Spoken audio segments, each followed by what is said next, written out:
Ang kailangan nga din natin isang pagbantayan nga na weather system ay itong low pressure area sa labas ng ating Philippine Area of Responsibility.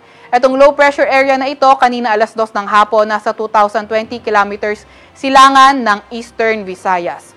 Itong low pressure area na ito, mataas ang tsansa na maging bagyo in the next 24 hours at inaasahan nga natin na posibleng pumasok na ating Philippine Area of Responsibility sa mga susunod na araw. Kaya parati pa rin tayo mag-antabay ng mga ilalabas na update galing sa Pag-asa.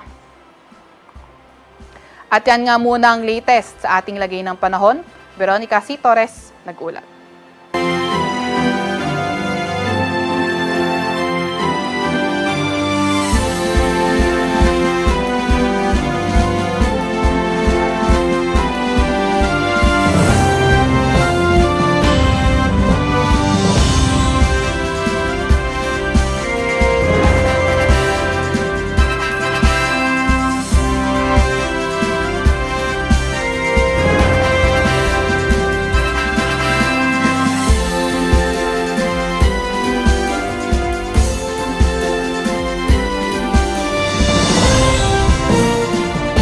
Muli, maraming salamat sa inyong panonood at pakikinig. Once again, El Maestro. See you on my next vlog. Bye-bye!